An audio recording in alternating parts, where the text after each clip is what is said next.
Hello दोस्तों, तो कैसे हैं आप लोग। आज की इस वीडियो में मैं आपको बताऊंगा इंटरनल कंबशन इंजन कैसे काम करता है। तो बिना कोई देरी किए चलिए शुरू करते हैं। इंटरनल कंबशन इंजन आपकी गाड़ी में है, मेरी गाड़ी में है, और जितने भी लाइट व्हीकल्स है उसमें भी है, और जितने भी कमर्शियल व्हीकल है उसमें भी होता है। इंटरनल कंबशन इंजन और आईसी इंजन हर गाड़ी में कॉमन होता है, बस गाड़ी के शेप और साइज के हिसाब से इनकी जो पोजीशन और लोकेशन होती है वो थोड़ी सी डिफरेंट होती है। तो आइए सबसे पहले हम बात करेंगे कि इंजन है क्या। दोस्तों, आपको पता होगा कि जेम्स वाट ने जब एक्सटर्नल कंबशन इंजन बनाया था, ये पहले आईसी इंजन का एक शुरुआत थी। तो जेम्स वाट की बात करें तो उन्होंने बाहर आग जलाते थे और वो बॉयलर को गर्म करते थे, और उससे जो वाटर भापर निकलती थी उससे पिस्टन को थ्रस्ट के साथ पिस्टन में मूवमेंट क्रिएट करते थे।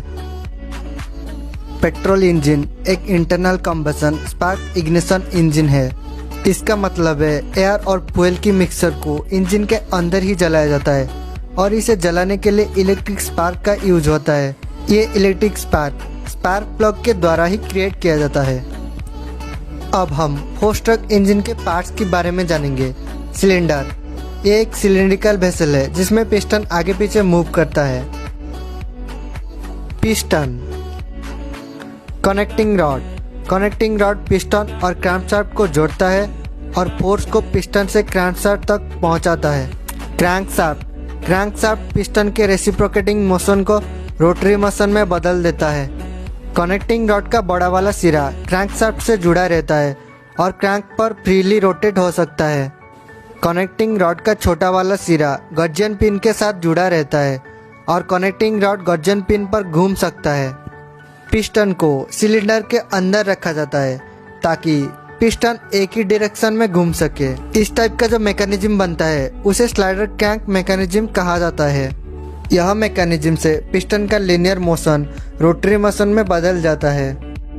इंजन में हमारा मेनली दो वाल्व होता है, एक होता है इनलेट वाल्व और एक होता है एग्जॉस्ट वाल्व। जब पिस्टन इंजन का टॉप डेड सेंटर से बॉटम डेड सेंटर तक आता है उसे हम एक स्ट्रोक कहते हैं। कंप्रेशन स्ट्रोक के टाइम इंजन में जो वॉल्यूम क्रिएट होता है उसे हम क्लियरेंस वॉल्यूम कहते हैं, और सक्शन स्ट्रोक के टाइम जो वॉल्यूम क्रिएट होता है उसे हम स्वेप्ट वॉल्यूम कहते हैं। स्पार्क इग्निशन इंजन में सिलेंडर के अंदर जाने से पहले लिक्विड फ्यूल को छोटी छोटी बूंदों में तोड़ा जाता है, वेपराइज किया जाता है और हवा के साथ सही अनुपात में मिलाया जाता है।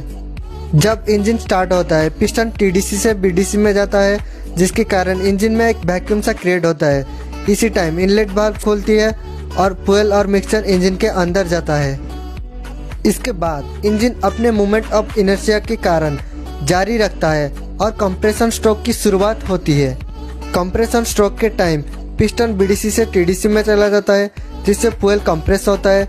कंप्रेशन की वजह से चार्ज का टेम्परेचर और प्रेशर बढ़ जाता है। इसी टाइम स्पार्क प्लग के द्वारा स्पार्क क्रिएट किया जाता है, जिसके वजह से एक विस्फोट सा होता है। प्रेशर की वजह से पिस्टन नीचे की तरफ मूव करने लगता है और गर्म गैसेस एक्सपेंड होने लगता है।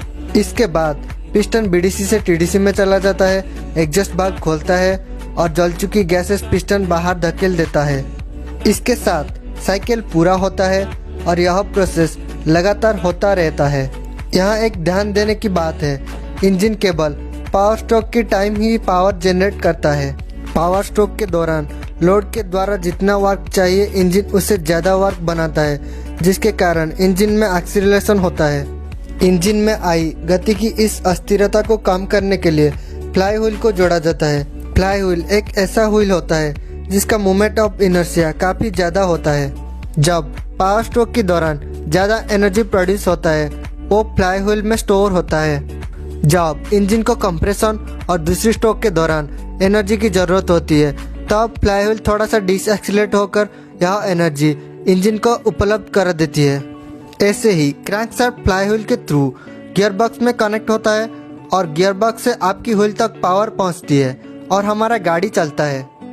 आशा करता हूँ आपको ये वीडियो अच्छा लगा होगा और इंजन के रिलेटेड कुछ बेसिक नॉलेज मिल गया होगा। और हाँ, जाते जाते मेरे चैनल को please like, share and subscribe करें।